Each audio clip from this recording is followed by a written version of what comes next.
So welcome, and we are taking the customer retention this time around. That's the one we're taking in this session. Remember that we said earlier that this is more like a makeup class for the previous days, which we skipped. Now, um, that said, I think I just want to before we quite begin to go into details of this conversation.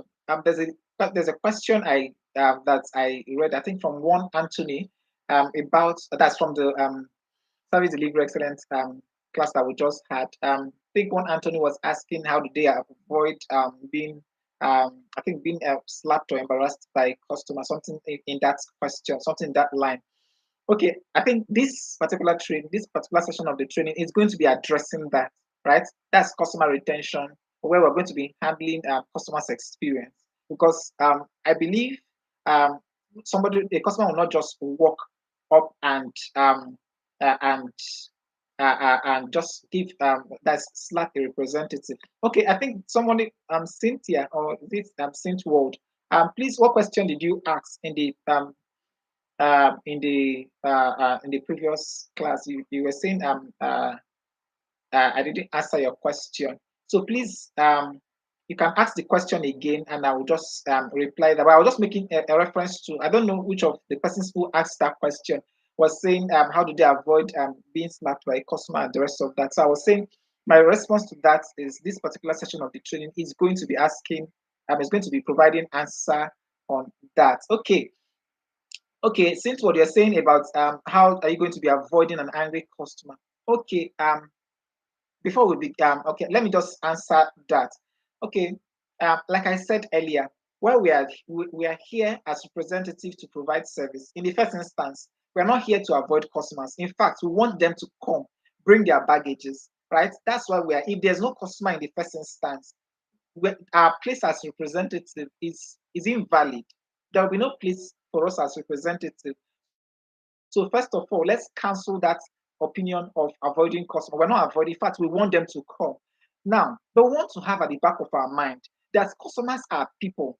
People come with baggages. People come with a lot of experiences. People come with character issues or character flaws. So by understanding this, we now we have that mindset that we are relating with people. We're not relating with robots. So we're expecting different kind of behaviors from them, right? So based on that, we know how to relate with them as individuals, right?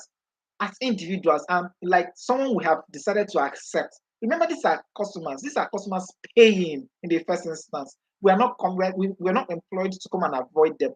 We are employed to engage them and make their experiences awesome, right? That's what. So as when we begin to see them as individuals, we can begin to talk about building a relationship, a unique relationship with that specific customer to change practically, possibly maybe, but to change their relationship or their experience with the brand. But first of all, it stems from the expectation. If you go back to that the last training, that's the last one that we just completed now, where we talked about the customer's expectation. Now, the customer gets angry because of what? Unmet expectations. What are those expectations that were not met? That's where we now know how do we manage this. We just talked, we concluded all this. Possibly, maybe if you joined late, maybe you did not partake through those sessions. So that's what we're saying. When we understand the customer's expectation, that we can begin to handle that. Now, that said, it brings us to this section or this level of the training, which is on managing that. Because we're going to now talk about how do we now manage that their experience.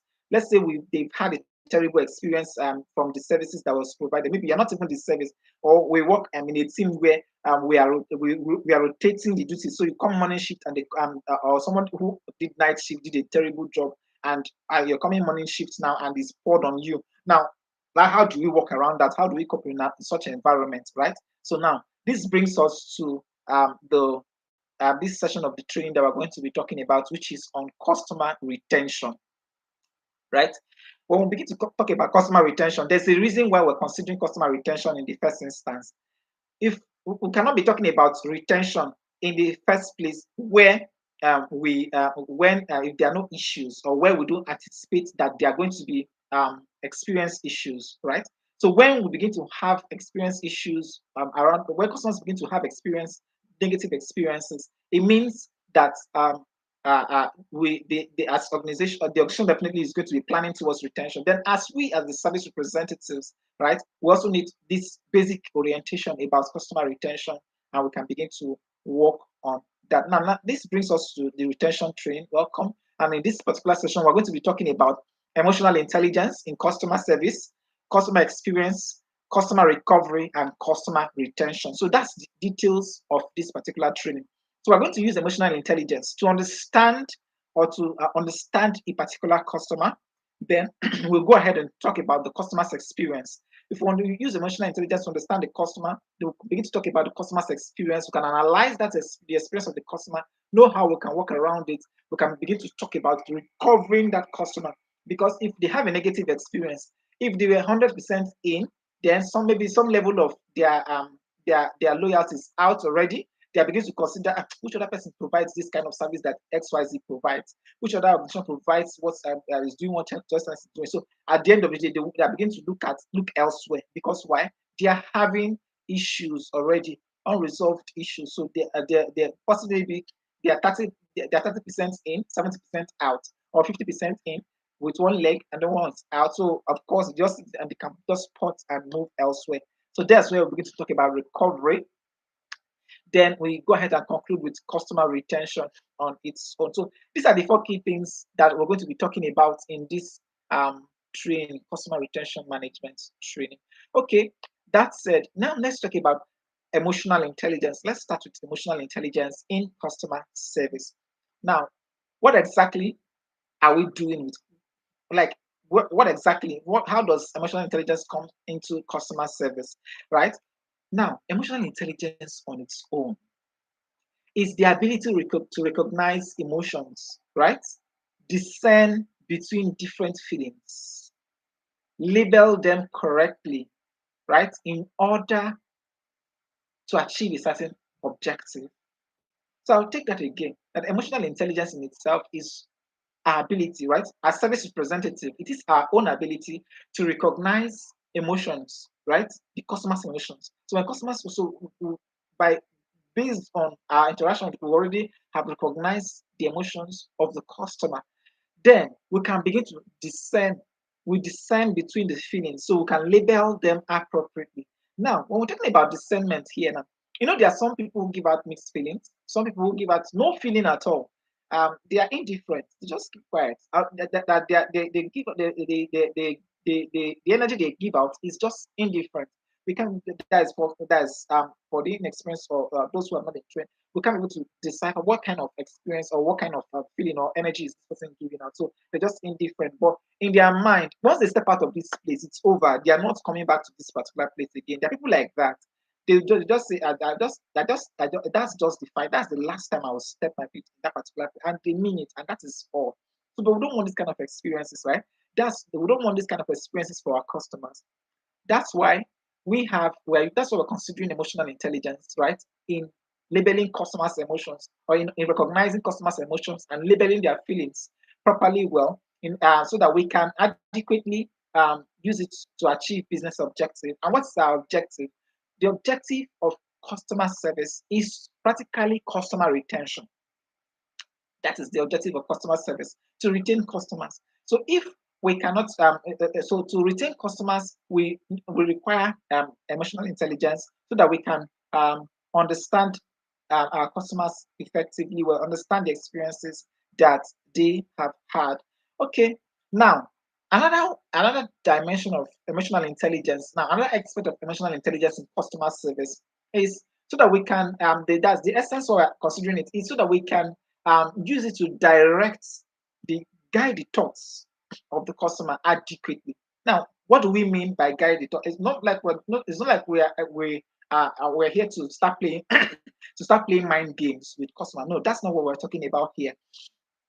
Practically, what we're saying is we're here to when a customer is already angry, so we're using emotional intelligence to guide the conversation so that we don't get the person even more infuriated in the first instance, right? So when the customer is angry already, or they have a terrible experience already. So we don't want to ask questions that will infuriate, or we don't want to say things that will infuriate the experience, or that will infuriate the customer more. So we want something that we're going to be doing that we can. So that's what we're talking about, guiding their thoughts. So we don't want to make the customer feel, oh, like, what exactly are these people doing here? Are they playing, or do they take me for granted, or those kind of thoughts? We don't want them flying to the mind of the customer. So we don't want it to walk away. Remember that we're saying the ultimate aim of customer service is customer retention. So that's that. Okay. That said, let's go ahead to talk about um, customers themselves. Consider that's when it comes to emotions. Considering angry and as well as irate customers. Of course, if you check, we're not discussing about happy customers. If we have happy customers, of course, there's all we just want is for them to practically be happy. So we just don't want to start considering that. That's not much of an issue for us. What we're considering is here about the angry customer and as well as the irate customers. How do we work around an angry and irate customer to converting them to becoming happy customers again? So first of all, who is an angry customer?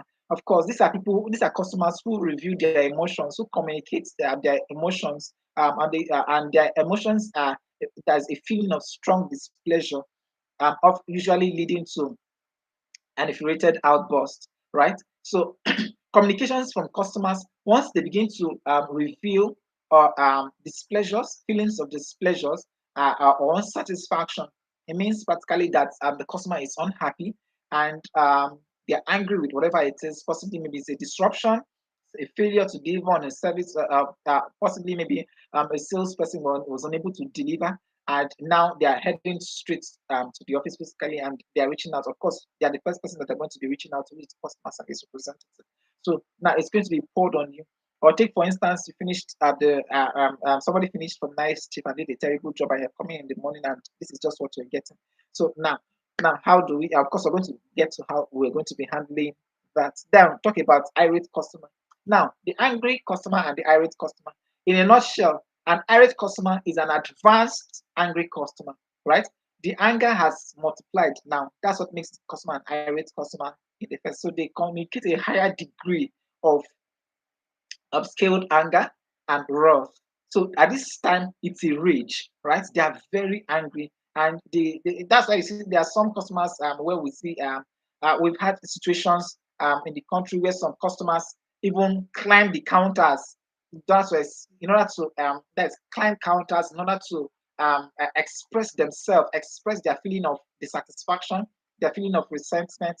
Some customers have done that. Of course, it's against work policy because this time around they're not disrupting services. Of course, it's wrong, right? Right. So, but now we're talking about an irate customer. So but that particular type of customer is already angry, right?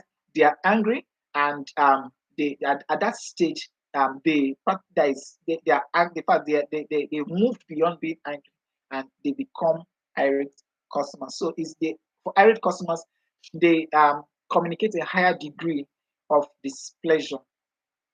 Okay, now we're going to be very much faster with this. Remember, all these are just makeup classes for the ones that was missed earlier in the week. Now, how do we then handle this category of customers? Now, remember the two people that we're considering, the two category of customers that we're considering now are the angry customer and the irate customer. So let's start with handling that angry customer. This customer who is now angry, right? So now take for instance they did a terrible job the night shift, and you are here in the morning, and all of a sudden the good morning or the person that walks in is like they're here for a fight. And what do you do as a representative? The first on the list you're going to be doing is just listen to the customer, pay close attention, pay attention to their emotions, right? That's what we talked about. Started off with emotional intelligence. So pay close attention. If you are dealing with customers, if as a representative you are dealing with customers, and there are basic things that would that bring customers in contact with representatives. Either they are seeking new services or they are seeking solutions. That is, they're seeking assistance or issue resolutions. So these are basic issues, right? These are the basic things that connect that there are new customers who are seeking to get um, make inquiries about the product or service of the organization, or they want you to guide them through, or they actually have issues that they want to resolve.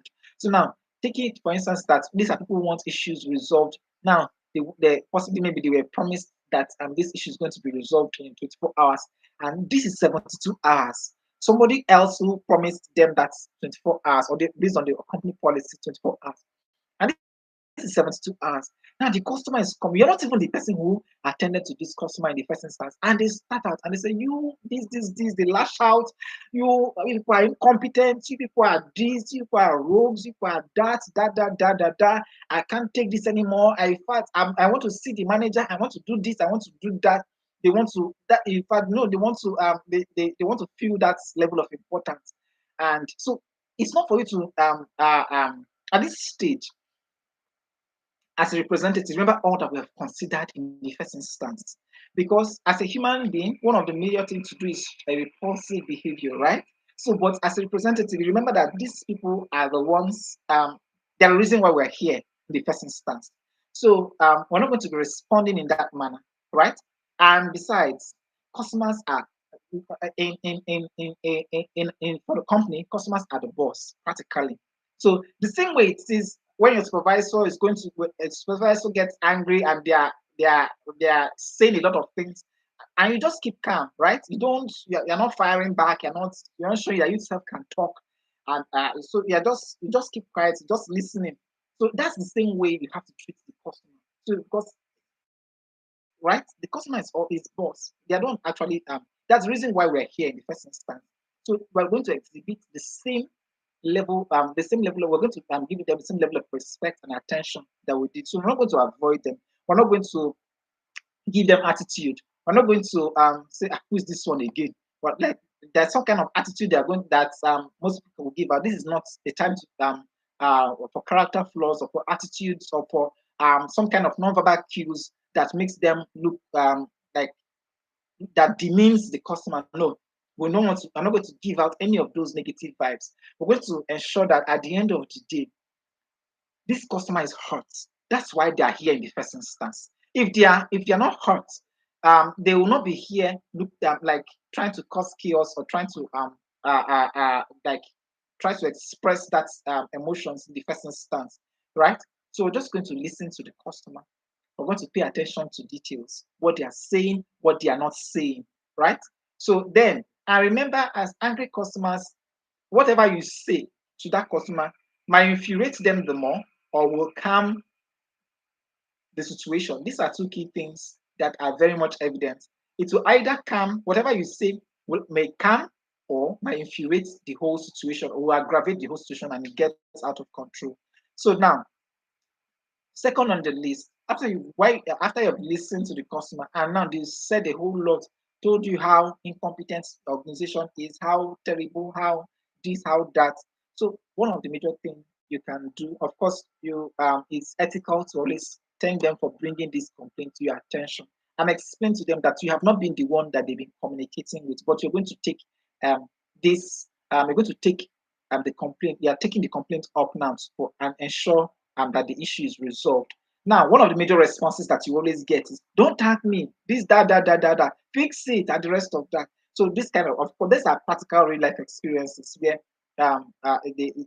you see tech and they abuse even the more. They tell you how terrible you are. Or they might even abuse. Like they say a lot of things. So in that instance, so we need to prepare our mind first of all that this is exactly what we're going to, because these are human beings. These are not robots, right? They've been dissatisfied, and like don't know what experience that they have with the previous agent. So, but you remember that at the end of the day, when the issue is going, if it escalates, if it gets if it escalates and it's not properly handled and the supervisors get involved, they're not going to. Of course, they're going to still consider the other people who have interacted with that customers first. But you, who the customer have worked to, you are now part of the whole thing. So you also you don't want to drag yourself into the mess. So that's why you have to pay close attention to that. Then we'll go ahead to talk about restating the issue to ensure for clarity. Of course, in this instance where you want to restate the issue, Of course, might tell you, were you deaf before? Do you not hear what I was saying earlier? Or you just wanted to say it again? Things like that. They're going to say all those things to you. So you want to prepare your mind in the person's stance. Of course, because the customer is angry now, but not all angry customers behave like this. We are talking on the extreme cases, right? Because this person, you're not the first person that they interact with, and you've said it to them in the first instance. For some people, they do transfer aggression. So if they transfer their aggression, just prepare your mind. Take the aggression like that and sort their problem. Let them just go. That's all. Then empathize with them, which is the fourth on the list. Empathize adequately with them. Help them to know that you feel how they feel. You feel how hot they feel, right? Because at the end of the day, the customer is a human being. They are doing all this. Some of them at the end of the day might they will come back and apologize to you, how they spoke rudely to you. That's one of the major things because they are just angry. They are not thinking straight at that time. So they might say a whole lot of things to you. So some may come back and apologize. Some will not just apologize. Some will, even when you have finished resolving the issue, will still abuse you on top of it and walk away. These are human beings. But the main thing that you know is that at the end of the day, they are still a customer of the organization and they are still doing business. That's the reason why we're there. If they move away and they stop doing business, there's a problem, there's an issue. Our relevance to the organization is already reducing and we don't want that. Okay, so that said, now outline the issue resolution, how you're going to solve the problem. So you just outline them, let them understand how the issue is going to be resolved and the timeline, of course, that it is going to be resolved, which is the next one that provide a timeline. So if it is 24 hours, now remember that it was 24 hours so that the previous representative told them. But now, before you begin to issue out a resolution timeline, find out why did the issue not get resolved in the first instance. The person who attended to it, why did they not resolve this issue in the first instance? If this issue is resolvable in 24 hours, why was it not resolved? All these things. If you can be able to make all these investigations handy, it makes it can help you build your case and you can talk to the customer and they will understand, okay, this was what was done. This was what was not done. Yeah, this is what is left to be done. So they know that it's not that they were taken for granted and the rest of that. So you carry them along. Then, because a lot of time has already been spent, just let them know that you're going to prioritize it. And since it's 24 hours, just tell them that, like this time around, you know that you told them 24 hours before, and but this time around, you are giving them your word that it's going to be resolved because you know that this time you are going to get it resolved. Now, remember that this is an angry customer. This is not just a normal inquiry. This is not just a normal inquiry that's for the first instance or a normal encounter. So this person is already angry, and you want to prioritize this issue and ensure that it's going to be resolved. So now, seventh on the list, ensure that you reach back to the customer. Now, if there's any development, carry them along. Carry that customer. If it is via email, let them know. Okay, this is what is currently ongoing, and the rest of that. Then, of course, okay, so when we're talking about the issue resolution timeline, that you have to state what has been done. Now, in the instance where, take for instance that this is more like a difficult customer, or this thing cannot be resolved, or this certain things that this thing is beyond what you can handle, or maybe of course maybe something certain things has gone wrong and you can't handle it anymore. What do you do in that instance? This is when you involve your supervisors, right? You don't just say anything to them, just ask them to hold on. You just take a walk from where you are, reach out to your supervisor. Then if there's a proper means of communication with your supervisor, you can just quickly send them a chat or send them a mail and notify them that you just sent them a message so they could just quickly take a look at it. Then, if you are moving the case directly from them or you're trying to get them involved, so the supervisor is involved directly in that, possibly you need their clearance or you need them to take on that particular task because it's now beyond you. Of course, they will now step in and handle that issue from there or pick up that customer from there. Now, I think that's we'll just say that practically for that brings us to a summary on how we can just handle angry customers. Now, for irate customers, how do we now handle this category of people? Right? How do we handle them? They walk into the organization. So now, for the I think was it Tony that who was asking that What if the customer intends wants to slap you and the rest of that? You're not just going to sit and allow them slap you. Of course, if they slap you, that's where the management of the comes in, right? That a customer does not give you the right to abuse people, right? So that's that, but it's not in your place to start fighting or to start a fight with the customer. You have your supervisor who is there, who is seeing everything. In the first instance, before it even degenerates, your supervisor will get involved. That's one of the major things. They're always sitting close there. They are your supervisor is there. So immediately once the situation is out of hand, they take charge immediately, and so that the whole place does not get rowdy and you don't get in trouble as well. That's just the major thing that is there. So, but then in an instance where you are your own, in fact, for instance, that is in a situation where you it's just if one particular person who is you're functioning as the service representative, also the front desk and the rest of that. So handling all those roles together, and you're of course maybe you're reporting directly to someone else who is not directly supervising you, maybe the that is a general manager, operations manager who is not more like a service rep supervisor. So in that instance, of course, the operations manager, most times this they have to see, they see what's going on. Really, they get right, they calm down, they come straight to have to halt that particular situation. But as much as possible, for you as a representative, yours is to manage the situation until your supervisors come. But in an instance where there is no supervisor, there is nobody that's going to come. You're on your own to handle that situation. What do you do? That's what we're going to consider now. So now, an irate customer, what do we do? How do we handle this particular irate customer? Now, this irate customer, because they're angry, the irate customer is the advanced degree of the angry customer. So this time around, they're violent.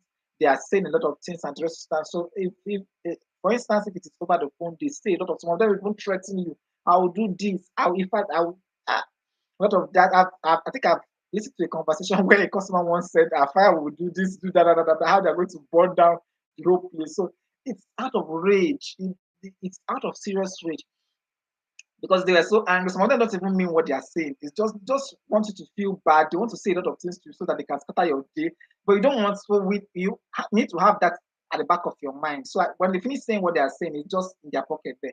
What you need to do is work on whatever it is that the issue is and resolve their problem. So how then do we handle this irate customer? Like I said, if you're just practically on your own and handling these issues, that is to attend to this irate customer all by yourself. Now, what do you do?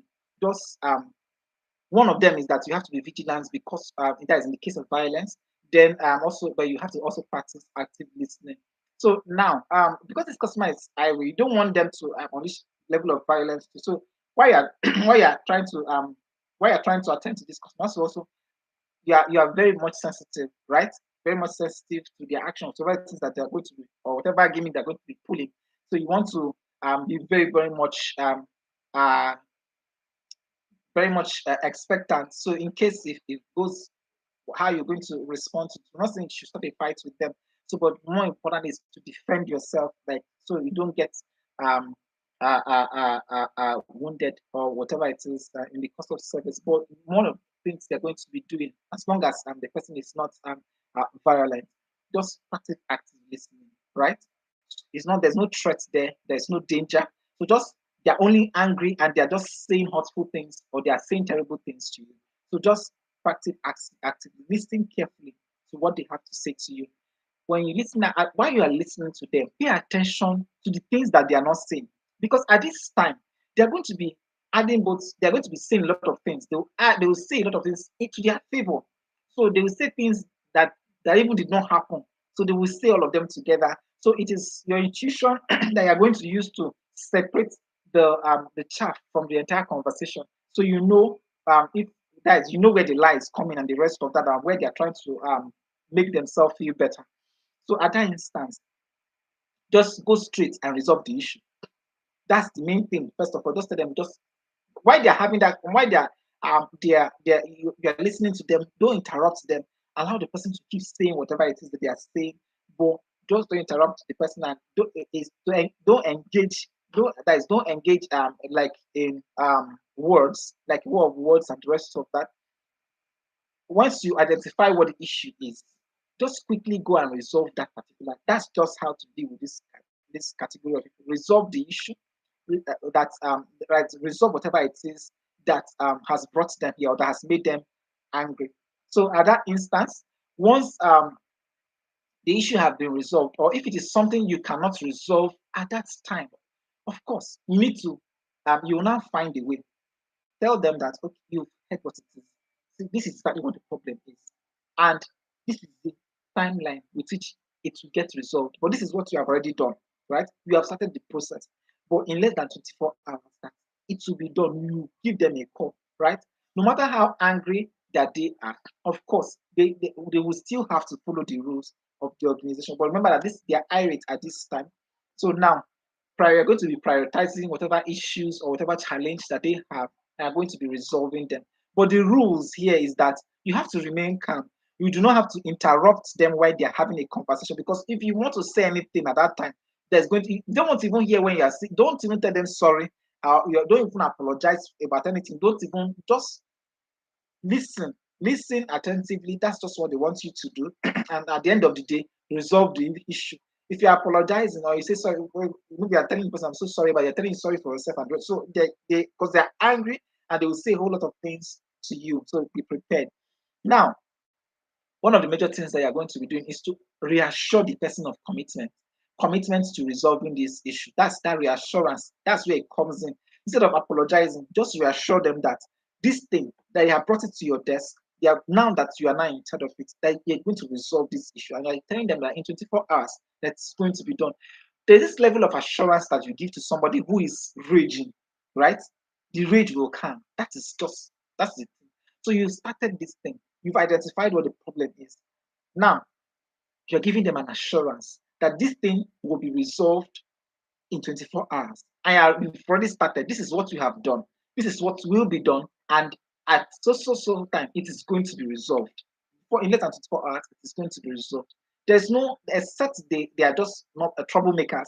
So in that instance, of course, that's where the management comes in. That's whoever it is, maybe the operations, who is leading the operations, they definitely step in to manage that situation. But in that instance, where of course sometimes maybe the particular one where you're posted to, you have to handle everything by yourself and resolve that issue. So, like I just said right now, when you identify the issue, address the issue, reassure them of your commitment to delivering on this particular thing that they have just brought to your attention, the rage is going to come. That's just one thing that has worked consistently.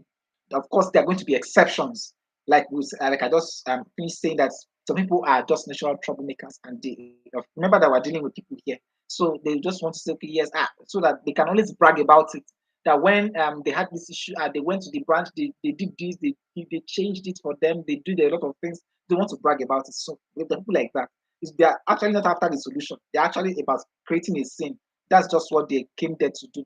So that's where emotional intelligence comes in. So you just these ones want to just create a scene. So but you just find a way to manage it. That's just what we're talking about here, where intuition comes in. You're not just following one script like a robot. Their essence is you're being creative. You deploy creativity to issue resolution per time.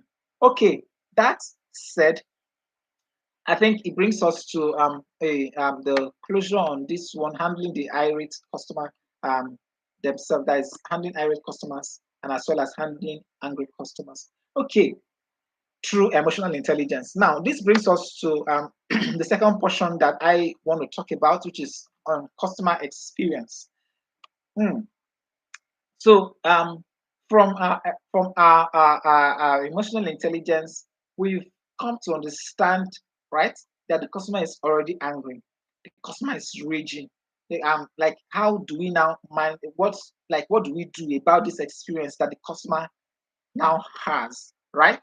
Because okay, so it brings us in this module. We're going to be talking about that customer's experience. So we'll also talk about how do we now measure this customer's experience.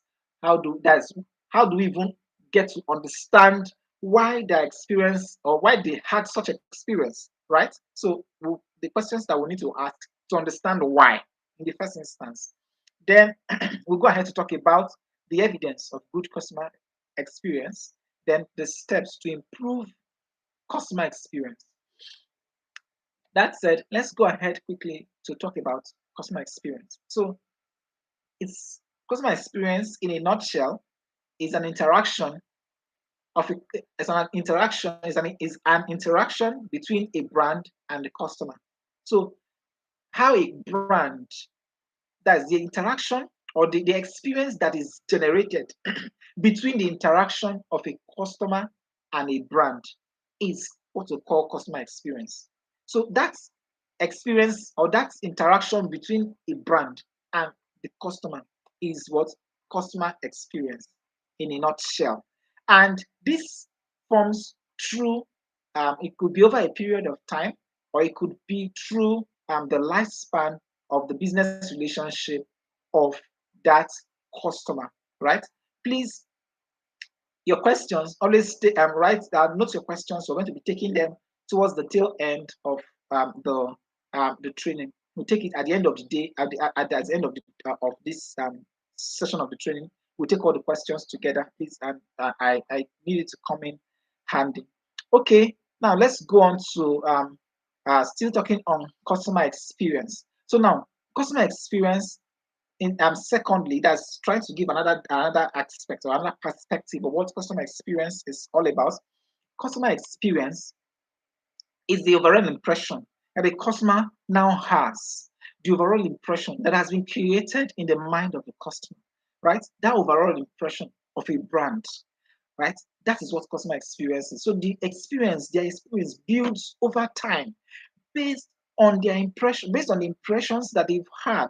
And impressions will stem from the service representatives, from the services that are offered, or the products itself that are offered. So these are and even the processes and the systems, all these things are where the impressions will stem from, right? I said the impressions will stem from the representatives, will form from the products, the services, the systems in place, the systems to customer service or the systems to product and service delivery, right? All this will form the customer's experience, right? All these are what forms customer's experience. So I think that said, let's go ahead into the next one. Okay, so now how then do we measure this experience of a customer? Of course, one of the major ways is through surveys. From time to time, though technology these days, technology has improved the measurement of customer experience in a very great magnitude. So such that if the customers themselves are served through technology, of course, the same technology is leveraged to gather their experience. Then there's some instances where even though technologies are deployed, of course, calls sometimes the retention officers are prompted or at times are brought out to reach out to customers, call customers, practically to thank customer for patronizing or for being a part of the organization, and also get a feedback. That's another form of survey where you call a customer, ask basic questions that must have been outlined out by the management based on the feedback they intend to gather. So at that time, they use the survey questionnaires to gather all this information from the customers. So firsthand, and oftentimes these calls are recorded, right, for quality and for compliance sake. Okay, let's go ahead to the second one. How still on how the customer's experience can be measured. Of course, one of the evident ways is through churn rates. Churn rate, what do we mean by churn rate? That's customer churn rate. So the rate with which customers come and go. So if customers come and remain with the organization, it means their experiences are great, right? But if customers come and they just walk away, they don't come back, they don't repeat business, they don't repeat their patronage to the organization, something is wrong somewhere. As long as there's an opportunity for them to repeat their purchase or to repeat their patronage. And if they don't repeat, then something is wrong. Why are they not buying? Why? Where else do they go to? Right. So this is what sometimes this is what the management begin to discuss. So, but we as representative, we don't want it to be part of our own fault, right? Why we have a higher churn rate of customers. It will practically mean that our roles there are practically useless. So we don't want such a situation. We want a situation where we can bring down the churn rates of customers. So when customers come in, they don't go. Remember, as representatives, it's imperative that we know that we are more like gatekeepers, right? We want customers to walk in. We don't want them to walk away. When they come, we want them to stay. We don't want them to go. That's it. We want them to be happily to stay happily with the organization and to continuously patronize us. So that's what we want them to do. Then exploring customer journey analytics. Of course, this is what the management will always do, but it's important that as representative that we know when we hear words like this, we know what it means. So of course, for instance, if this practically means where technologies are deployed, right, to managing the how customers deal with the organization. Take for instance, where they have to search if it's an e-commerce company, where they have to search they have to add to carts, from add to carts, or maybe make inquiries, reach out to the CS section, right, still from that particular from the product that's from that's a product display um, online. So where they have to reach out to the CS or go ahead, add it to carts, make purchases. So at this particular junctures, so the management is able to deduce customers having issues, maybe at the from the place of add to cart, they're unable to proceed to payments. Possibly, maybe we have a lot of people who, after adding to carts, they are not making payments. So we want to find out. Of course, that's where management comes in. So we're not giving so much details about this. At the end of the day, management know how they get this done. So, but we don't just want to be novice when we're hearing conversations around customer journey analytics and the rest of that.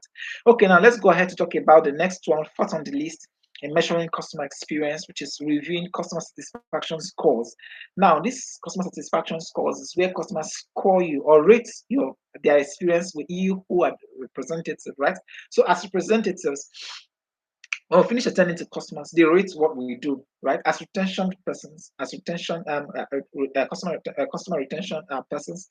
Of course, sometimes when we even we make those calls, we want to ask them, okay, please, can you just rate our services thus far, or rate my service or my interaction with you thus far, and they can rate it. Possibly, it might be on a scale of 1 to 10, or it might be on a scale of 1 to 5. It all depends on the skill the organization decides to use.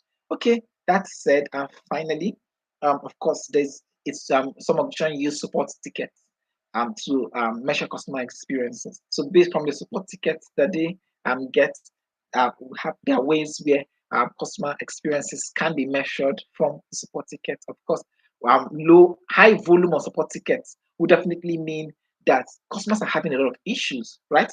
But with their low volume of support tickets, it means that there are less issues on the platform, and customers are having a greater experience. They are having a greater experience. But when, take for instance, what will be having more like, let's say, 2,500 support tickets daily, and we've been having it all through September, right? And just in this first week of October, we've just had over 10,000 support tickets. And it's not like we are doing, it's not like there was a promo. Of course, if there's a promo, it will definitely cause a spike in the support tickets. Or if there was an ad, let's say maybe there was an ad that went out, it's going to cause a spike in the support ticket.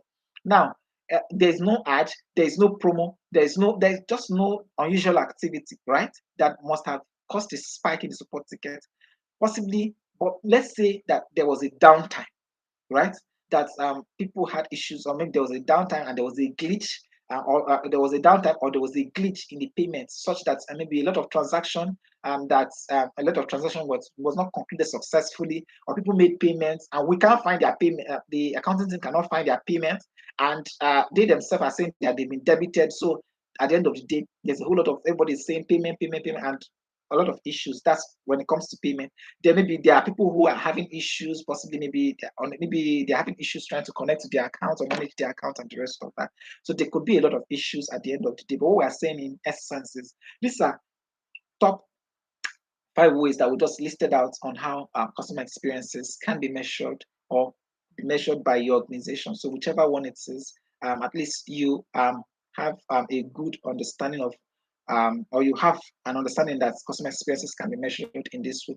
So now, how then, as representative, now that we've understood about that, how do we question? What questioning? There's questioning to understand about details about the customer's experience. Why did they go through what they went through? Some of the questions that we could ask or that can be included in surveys. So when these surveys are handed to you, right? Sometimes they could include questions, and some of the questions that they could include is what did the customer like, right? So it is for you to now find out what did the customer like about the brand, what do they like, what have you been doing right, what have we got right with them, what do they like, or what would they want us to continue doing, right? That's what they like. So now, then, what do they not like? What would they want us to discontinue? What would they want us to stop, right? So these are some feedbacks that we will get from the customers. Oftentimes, when we place the call across to customers to find out what exactly did they like and what exactly did they not like, right? Another one to ask is, what did the customer want us like? Why did the customer stop doing business in the first instance? That's for dormant accounts or for accounts that are not have not been or that have not been in use, possibly maybe let's say for 3 months now or for 6 months now, and we've been handed over the calls as a retention person to reactivate this account. Reach out to this customer, reactivate this account back, and want this account active again. So now these are questions we are going to be finding out. Why did this stop in the first instance? So we know if, from understanding why they stopped, we can know what the issue was when that if it was resolved, what so we can go ahead and investigate and return back that customer to the organization. Then another question on the list is, what is the customer's that is category, right? When we begin to classify customers and the rest of that as the persona of the customer, we can properly profile the customer and know how we can handle such customers, because all customers are not the same, even though they practically help the organization make revenue or that is make profit. So, but all customers are not in the same category. Okay, then we'll go ahead to another of the question is what suggestion and feedback would the customer want to give to us, so such that it's more important. And sometimes customers love it when they are asked such questions like this, right? Where we'll put a call across to them to find out, okay, what would they like us to improve on? So this makes them feel, oh, my voice can be heard, right? So I'm valued. So this, from time to time, these are some of the questions that you see on the survey that will be handed to you as a retention person, customer retention officer. So very much important that we note that. So now this brings us to the next thing I want to talk about, which is the evidence of good customer experience. So now with evidence of good customer experience. Now, these are things that will help us understand that a customer is already having a good experience for all that we've said thus far. I don't need to elaborate so much on this because it's obvious. We can even deduce that, okay, a customer is having great experience. And when we say a customer is not having a great experience, remember we just talked about an angry customer and an irate customer. So if they are not even in the angry or irate customer, it means practically they will be having they are having a good experience. But there are some customers, they're just in between, they're just there. They are never angry, and they can never be irate. They are just there. You provide a great service, they are just there. You don't provide a great service, they are just there. They're just there. They will not say anything, but until when they are fed up, they are fed up. That is the end. They will never use that service. They will never use that brand again. So there are category of people like that. That's the individuality of people, right? They will- they barely complain. They don't even say anything. And sometimes even the high classical customers often fall in this category. They barely complain. They barely complain. And by the time once they make their decision, it is final. You getting back those customers would a lot the auction will have to make certain moves, or will have to make certain shifts to ensure that these people come back again. Oftentimes it comes from a lot of incentives that can be given to ensure that these people come back. Okay, that said, let's go ahead to talk about the evidence of good customer service. Of course, when we keep having, so as organization, as representative, we know that, oh, we are having new customers coming in. That's an indication that we are doing well, right? That our customers are having good experience. That might not just necessarily be that, or that's because they're having a great experience. It might just be a very good PR from the organization. It might just be a social media team are just doing excellent, that they're doing an excellent job. But one of the major things that we want is that we are having a repeat. Once we are having repeat businesses, it means that's an evidence that as long as we're having repeat businesses, these people are having good experience. But that's not a guarantee. That's not a 100% guarantee. Most of us have used network and data service providers who, of course, let's say in February, maybe there was some like some few days it was WAP service, then it improved, it flopped again, it improved, it flopped again. It's still in the works, right? But we're just there. Sometimes maybe because we are just there because we've not found a better alternative, or because maybe we have some incentive that has kept us. Of course, that's where loyalty comes in, because we want to talk about the customer loyalty, where so we have some incentives that has kept us in the first instance. So those are that. Then let's just quickly run, please. We barely have time. So um, the next one talks about, of course, building brand loyalty, positive reviews and appraisals and feedbacks that is from other people. Once there are positive reviews, we're getting positive reviews. Maybe you go on our, maybe if it's an app, we have an app, and on the store we're having positive reviews. On our website we're having positive reviews and the rest of that. That's a way of that we're doing great as representatives. Then we'll talk about increased customer retention. In the first instance, our customers are retained, as I said earlier. Repeat businesses, we're having them repeat again. They are repeating their patronage, but we're having them as one of where we have the business is supposed to be like a repeat. So then something is wrong. Why are they just doing one of them? If they're doing one of them, we're not providing good services as representatives. Okay, that said, let's go ahead to still on. Okay, I'm taking the last one. Let me take the last one on that evidence of good customer experience, brand advocacy, referral and recommendation. We've discussed this earlier in the service delivery excellence, so I'm not going to take that again. Let's just skip that. Let's talk about now the steps that we can take to improve a customer's experience in the first instance. So, what steps could we take to improve a customer's experience? Now, a customer who have had issues or terrible experience, possibly maybe with the other representatives, maybe in the other shifts, before they come to you. So now, what steps can you take as a representative? If the bulk has now stopped at your own desk, what do you do to ensure that this experience is improved on? It does not further degenerate. Now, one of the things that you can do is to understand that customer. That's why we've been saying attention to details, practice actively. By the time you listen attentively, right, you listen to a customer. One of the major things that you are going to be deducing is the fact that you are going to understand this customer. So when we understand someone, then we can take steps. You can take steps to that is to building a better relationship with them. Then, secondly, is to create an emotional connection, right? You want to create a connection. That's what I was saying earlier about that irate customer. Reassurance. Want to reassure them that we are with them. We are for them. We are here to help them, to serve them. We are here to ensure that they have a better experience, right? That's exactly what this place comes in. That it comes in handy. First step that we talked about, one of the steps that we talked about is about understanding the customer. Another step that can be taken is to create an emotional connection with the customer. Then another step that can also be taken is to capture real-time information. That's feedback from the customer, to get feedbacks. If we can get real-time feedbacks that can be acted on ASAP, then it means that we can improve on this customer's experience as well.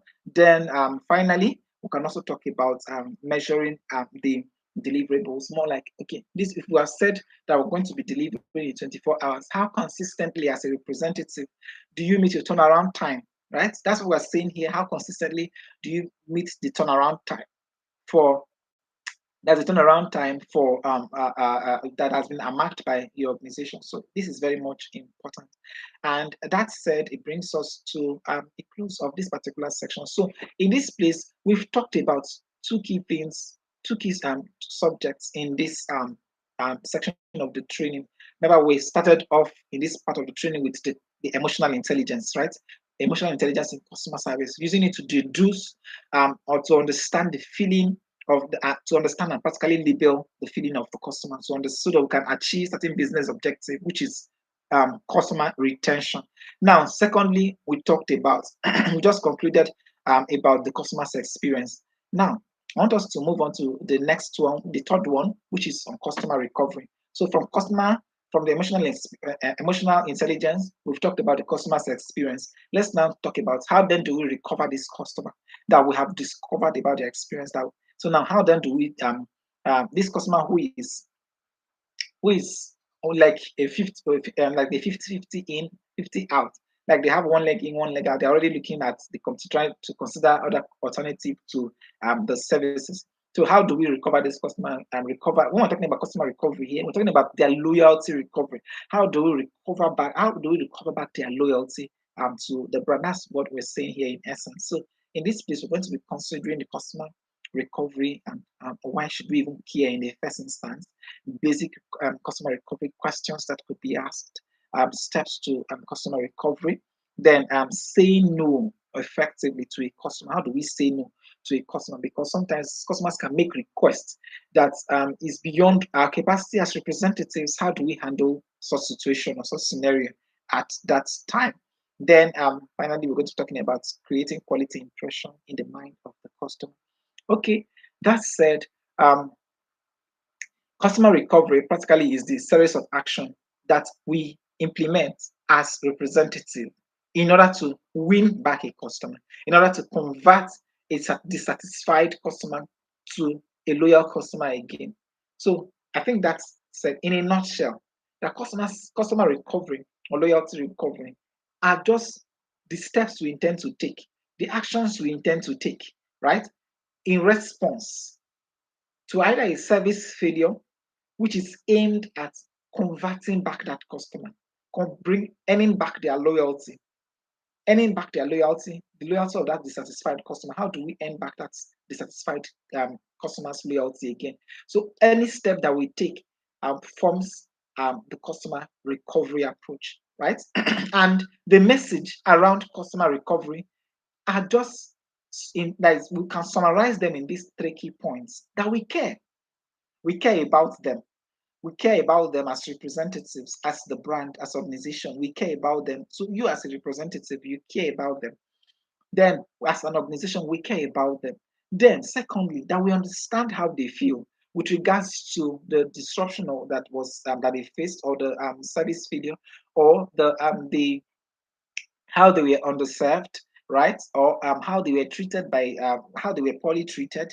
Let's just leave it at that. So this, which is the second one. Then thirdly, that they can trust us to improve on this or to fix the issue, right? So once these are the key messages that always form the recovery message, right? That we care. That is one. We understand how they feel. Two, and thirdly, that they can trust us to improve on their experience or to resolve the issue at hand. That's what we are saying here. Then it takes us to questions that can help us understand that is about the customer's recovery process. Now, to correct wrong impression. Now, why do we even do customer recovery in the first instance, right? Why should we bother about customer recovery? As representative, we need to understand this. I've said this earlier, that if they're not customers, there will be no need for representative in the first instance, should which is a priority for us. That if once we have customers, then our places are secure, right? So it means that the wrong impression. One of the major reasons why we are there as customer retention people is to correct the wrong impression. Now, because for every experience a customer gets, they have an impression of the brand. An impression of the brand is created.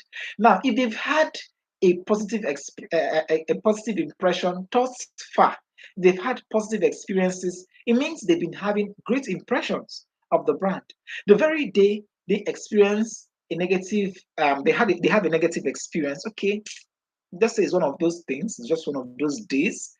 Maybe you could just give them so and experience it again and again. It becomes what is going on. This is not how I know these people to be, right? The impressions are beginning to change. So that's what we're talking about. So customer recovery aims to correct that impression.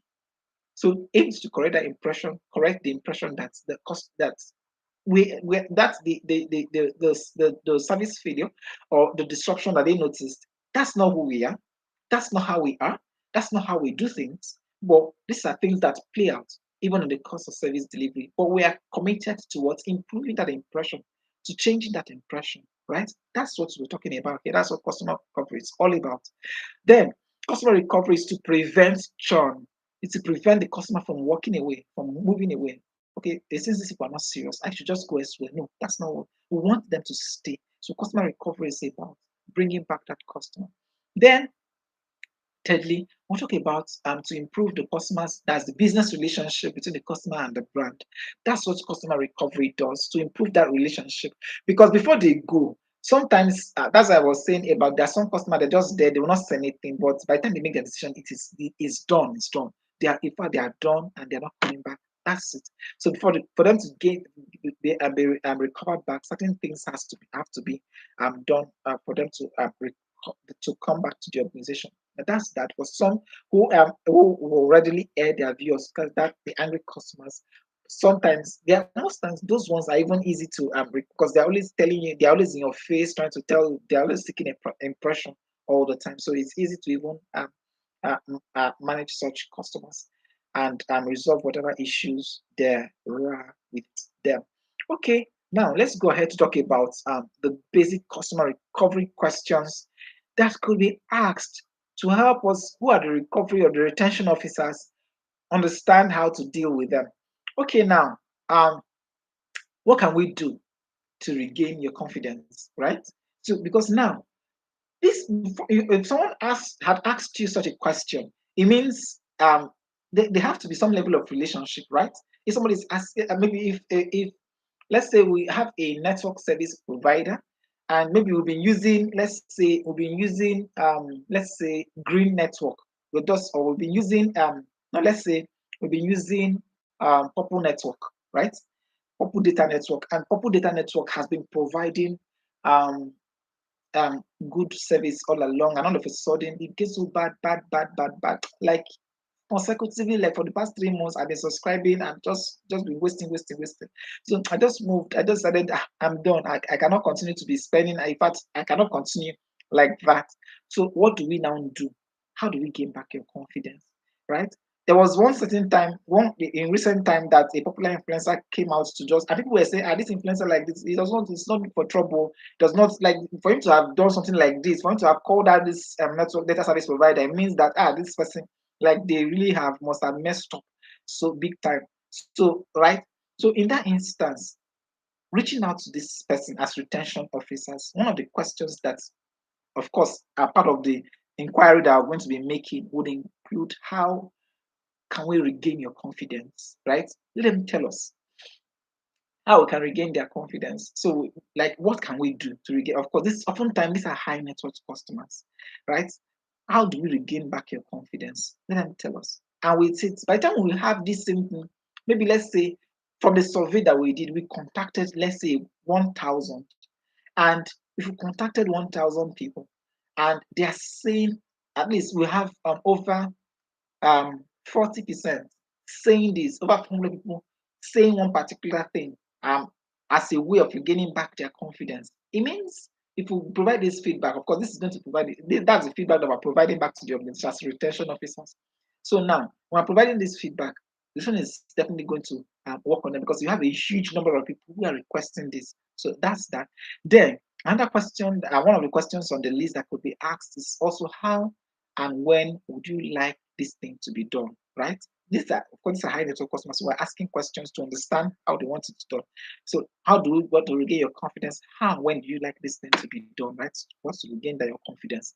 Then we're going to talk about alternatives and competitions, of course, that they are currently using. Some of them may not tell you, right? There are sometimes we want to ask about, because but these things help us as representative or as retention officers to understudy that what the customer practically wants. So when they moved from us, where did they go to? Right? What are they currently using? Which one are they using now? But some of them will even tell you freely, hey, you people are just doing anyhow. In fact, I'm even using these people right now. So in order to prepare you very well as a representative, they will tell it to you. Why some are reserved, they will not tell you.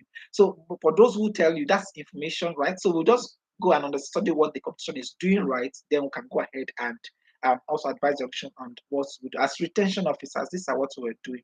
Then we'll go ahead to talk about what are the better ways of That's what are they doing better than we're not doing? Of course, these are things that we can deduce by ourselves. And if they will patronize again, of course, if we are able to get their confidence back, they would want to patronize us again. Now, that said, initiating the recovery approach. Now, how do we begin to initiate the recovery approach? We're going to first of all apologize. We're going to apologize for the experience that they had that was not great. Then we're going to review all that we have just discussed about with the customer over the telephone. Then we're going to fix it. Then we're going to follow up, reach out to them, and ensure that, oh, this will resolve the issue. Hope you've tried it out. So when I will say, I'm no longer trying anything else, and so, but the persistence in it, right, will help them come back and use it and try it out and see if we're telling. So we'll then have persistence as recovery officers, telling them about what we've done thus far. Let them come back and use that account. Because it's we've been given this target to reactivate back this account. This is what it is. So as it's given to you is a task for you to win back this customer. So these are ways that we can help them, that we can win back this customer. And when we have won them, we document properly what the issue was, what we did right. Then at the end of the day, that we won as retention officers, we brought them back to the organization. So these are 5 key steps to recovering that customer. So when we are given a task as retention people, right, to win back these customers or to reactivate a dormant account. So these are the things that we just discussed about. Okay, that said, now coming to the issues before we summarize in this particular section, coming to the issue of managing no or saying no to a customer is very much important. So we say no rightly, right? In a way that the customer does not see, are you sure that this can do what I want them to do and the rest of that? We can say no, we can say no in such a way that yes, the customer will still remain with us, but we don't want to say no in such a way that they will walk away. So based on their request. So now when customers are making some requests, possibly maybe it's outrageous or beyond what we do, if it's not within the company policy or it's against the company policy or based on whatever it is that the customer is asking. So of course we're using intuition, we're using our discretion. At the same time, we're not robots in the first instance. Okay, so now one of the things that we're going to do, we're going to first of all, based on the request, we want to ask for clarification. To understand that request, don't assume that you've understood it.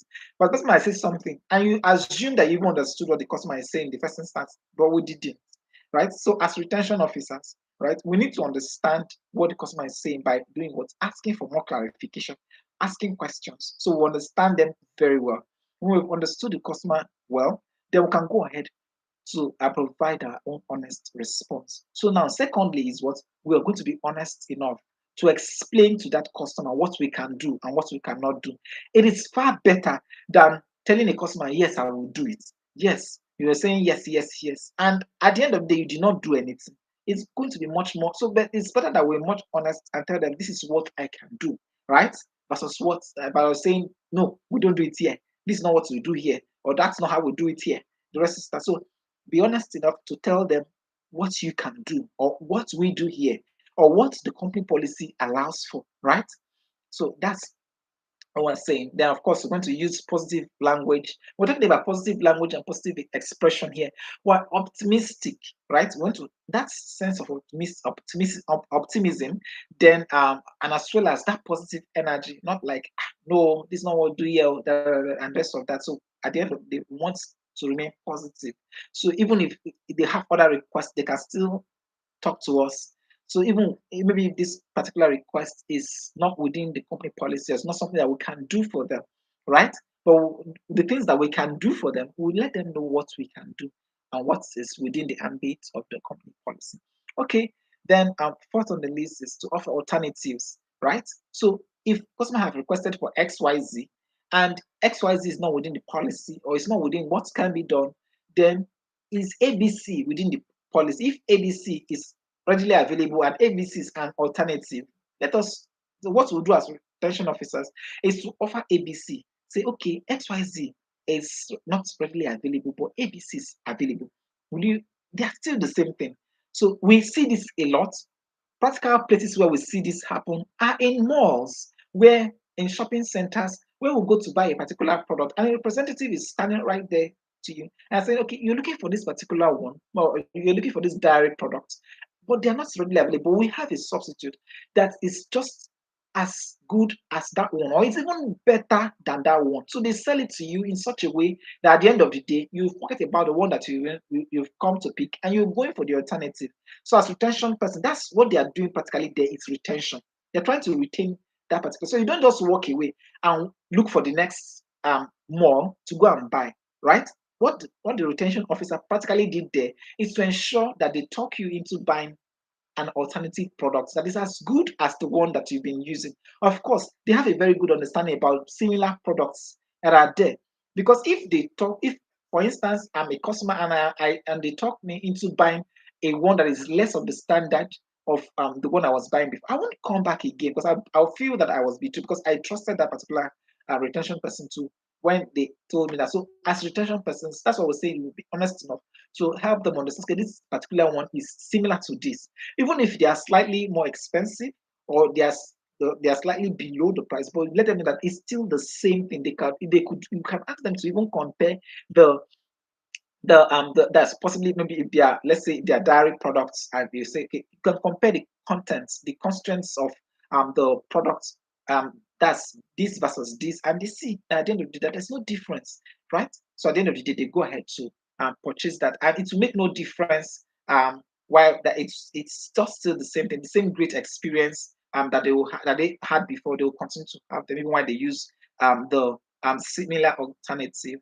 Then of course, from time to time, from in that conversation, they get to know why you're making such reference to them. Okay, that said, please let's run. We're talking about creating quality impression. Now, creating quality impression as customer retention officers, one of the things that we do, of course, we give gifts, perks, and the rest of that to ensure that customers are happy. We've gone to places where maybe we patronized and we're giving some perks and in order to create a great impression. Take for instance, we after maybe patronized and they gave you something, they give you a gift, maybe like a diary, a pen, maybe let's say a key holder. So these are small gifts, and at the end of the day, they created some level of impression, like saying thank you for patronizing us. This here's a gift for you, and just, so that's more like a retention. And so these are things that you're going to be doing more like, so we're going to be giving out small gifts, then send a thank you notes, of course, if it is via email, messages and the rest of that. Going to be sending thank you notes. That then if it's of course if they have like a walk-in store, we're saying thank you to them for patronizing us. We're appreciating them and appreciating their feedbacks. When they will give us feedbacks, we thank them for their feedback. Then offers, of course, this is where options come in when they offer bonuses and the rest of that, special packages and the rest to those customers. So these things create positive impressions for customers. So as retention officers, this makes us even better retention officers. We can tell our supervisors, okay, we think that these things can be done to improve the customer's experience or to improve our customer recovery and responsibility. Okay, that said, because we are running out of time, so let's quickly move ahead to the fourth and the last part, which is customer retention. So now discussing that customer retention, all that we've been saying all form part of that customer retention, right? So let's just talk about customer retention in itself. Now, customer retention in itself, like we said earlier, that they are planned activities that enable the customers stay, right? All that we will do that will make the customers stay with us. That's what customer retention is doing. So as retention officers, whatever we do, or all we are expected to do is to take actions or take actions or engage in hold engagements that would make our customers stay in the first instance, stay with the brand, improve their experience, improve their patronage, increase their spending, more like cross-selling and upselling. From the examples that I just gave, at least it's clear now. Then customer retention also is deliberately designed to connect with customers emotionally, such that they can, it rubs off on them and they see themselves as part of the brand. So that's what customer retention does. Customer retention aims to connect with the customers and make them see themselves as part of the brand. Okay, the goals of customer retention.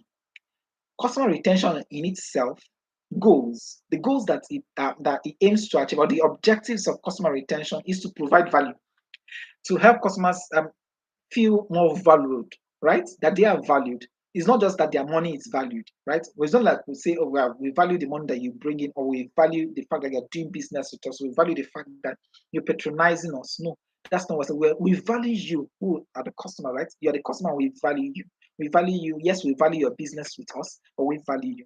So now, how do we do that? Remember, we talked about the experiences, how we handle them in the first instance. That's customer handling processes. All those ones are what practically says. It's not just what we are saying. It's not by what we say. Of course, what we say also matters, but our actions. So both what we say and what we do all forms how the customer feels valued, right? By the brand. Okay, then we'll move on to talk about the second one, about the objectives of customer retention. It's ensures that the customers are willing to make more purchase. So if we have customers, or if our customers are retained, of course they make more purchases, right? They make repeated purchases, they make repeat patronages from the organization. So from time to time they still patronize us and not just going elsewhere. Then of course prioritizing. So customer retention aims to prioritize, or customer experience, not customer experience on its own, prioritizes the experience and the satisfaction of customers. So, on the list of what customer retention goals are all about, or objectives are all about, is about ensuring that customers have great experiences and they are satisfied when they patronize the organization. So, this will in turn promote goodwill, the goodwill of customers towards the brand. Okay, now, how then, how then, these are some of the things that we need to know, because if customers themselves are like, some facts about customer retention are very much important, because now, from the things that we've said, we've come to understand that some customers, they will not say anything, they will just walk away. So, but customer retention will help us ensure the fact that these people, even though this was both the ones that say and the ones that do not say anything, they will still stay with the organization. Okay. For the purpose of time, let's just quickly move on to the last slide, which talks about ways that we can improve customer retention. As retention officers, in what ways can we improve what we do for the organization? Now, one of the things to do is always to find out what the customers want, like we talked about in that survey. So it's part of the surveys where we find out what they want, and also we verify requests from customers. Then we don't force customers needs on them. Maybe let's say we customer what the customer what customers want versus what they need. We just advise them on the roadmap, allow them make decisions. So what we're saying in essence is we allow customers to make their own decisions themselves, even when we have provided advisories to them. Then finally, we're going to be reviewing complaints. We'll review their complaints, and as well as we also receive compliments where they give us one. So this brings us to a summary. This brings the entire summary of ways we can improve customer retention. We said was to find out what the customer wants. Then we also verify their requests before we process them. We allow customers to make their own decisions. Then at the end of the day, of not just allowing them making their own, but make advised and informed decisions. More importantly, there, please. Then finally, of course, we have to review their complaints to understand what we've been doing right, so we can continuously do that. Which brings us to a close on all that we've spoken thus far, right? So in this training, we've talked about that's in training on customer retention management. We've talked about the customer's experience, right? We've talked about experience management through that is we've talked about the emotional intelligence, trying to use emotional intelligence to deduce secondly the customer's experience. Then we now went ahead to talk about how then based from the experiences that we've had, how then do we manage the customers, how then do we recover this customer. So we discussed also customer recovery, and finally we've talked about customer retention. That's understanding that is customer retention in a nutshell. So this brings us to a close from the four key subjects that we just talked about right now within the hour. So at this time, I would want to take questions right away. So do you have questions just for at least in the next 5 minutes before the final class begins? So do you have any questions that you want me to answer at this time? So at least I want to just take one or two, three questions thus far. So any questions, just drop them in the comment section, and I'll just take them right away. So questions want to go, please let them comment right now. Um, while I just do a recap of all that we've said thus far. So if there are no questions in the next 2 minutes or in the next 30 seconds to 1 minute, I'm going to be, of course, rounding up the class and ending the session so we can prepare for the final one. Remember, we just all that we are supposed to do all through this week. We've just done them in one day. Okay. Then says how do we answer customers with language barriers? Okay. Um, that's a great one. Okay, so now we'll talk about answering customers with language barriers. Take for instance, customers. Let's say customers who want to be communicated to in a local dialect or in a foreign dialect. If it's a foreign dialect, let's say it's a foreign customer, then of course, if foreign customers, the organization themselves, when they begin to have international customers, they prepare for. Of course, I have opportunities where we have French section and as well as Spanish section of customer service. So those sections were created for people to communicate with the French customers and to also communicate with Spanish customers. So the auction will take care of that. That's not for you as representative to handle. But now, when it comes to local dialects, and let's say as a representative, you are not good with that local dialect. If you are the only representative in that place, then you find a way to communicate with such a person. Possibly, maybe if there's any other person within the team who understands that local dialect, you can now go get such a person to assist you communicate with. But if we have a bigger number, let's say the one you be posted to, let's say we have up to 3 or 4 representatives. Maybe one person there understands that particular language, so they can help with that and communicate with that customer. So I think that would sort such issue. Emmy, I think I have answered your question on that. Then um, Ebirari said something. Says what's the importance of customer recovery? We just talked about that earlier. So I don't expect you to ask such question. So if customers are not recovered, like when we talked earlier, that customers are going to be dormant accounts are going to be assigned to you to recover them. So they are dormant in the first instance. It means that they are not making profit. The auction is not making profit. So the importance of customer recovery is what profitability in a nutshell. Okay, let's go ahead to do that. It says, how do we initiate recovery approach? Please refer. You can go back and rewatch the video. I'm not going to we are done. We're about to get to the next person. If you want me to start going back to talk about the recovery approach, I just talked about the details about the recovery approach uh, from the slide. They are all there. So maybe just find some time and rewatch some portions of this training. It will help you. At least maybe you could some spots where maybe you stepped out. Maybe you could just get that. That's I'm talking to Grace Abayomi now. So please, maybe you missed that part where I talked about it. It's just there. I made list of I spoke on some things that the recovery approach that could be done. There's questions that are asked and the rest of that. The essence of recovery in itself that we do not just about your money, but we care. We can trust us to make a difference. Can trust us to. These are things I we just talked about more detailedly. Please find some time to go through and we take the training that I will just this particular one now. Okay.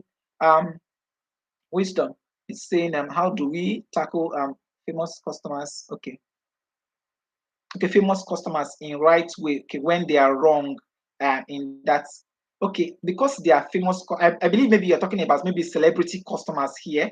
They are making reference to celebrity customers or people with influencers with large following, possibly on social media. I think oftentimes the best way to handle people like this is to deal with them privately, even if they do maybe they come publicly to come and call out. It's better that just there's always an acknowledgement note to that mail, but addressing that particular issue, ask them to send a DM or send them a DM. Ask them to open their DM and send them a DM directly. So you don't address their issue, even though they call that publicly, but you don't address their issue publicly, right? So that's one of the best way to address such issues on that.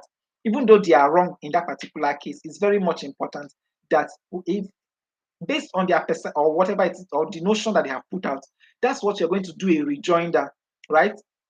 That's the one you're bringing out. You're going to more like you are doing a rejoinder to what they have said earlier, but you're not going to ask them you're going to ask them to open their DM so that you can continue having a conversation. Ask them to contact directly, and so the issue can be resolved. Sometimes we see this happening out on social platforms. An example is the X and the rest of that. Okay, I think that's that. So what's I think Tamka is saying, what's the difference between customer experience and customer perception? Okay, the customer's experience practically forms their perception about the brand. Now, when we talked about the customer's experience, we talked about that this is the interaction with interaction of a customer and a brand forms their experience, right?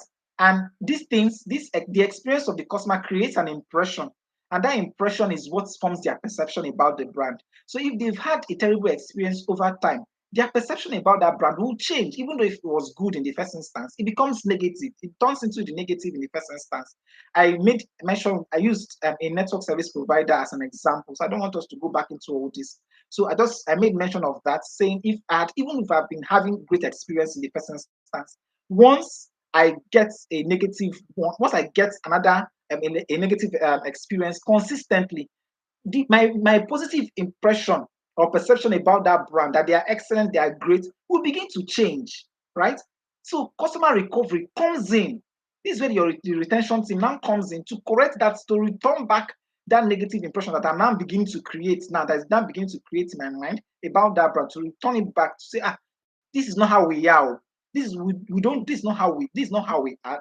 We are excellent. Like this particular service disruption is just something that is temporary. It will pass, right? That's what we are saying earlier. So maybe you can just find time to retake all that we just set us far in this session. Okay, please, I'll just be ending this session right away. Another one is coming up right away. I think that's the last one for today. Is coming up right in a few minutes, right? But I might just have to delay it in 5 minutes so that I can just take some time and operate. And so I'll be starting that right away immediately, so we can just end the session for today. I know that we are done. These are trainings that we had for the week. Okay, so that's done. That said, thank you so much for participating, and see you in the next training.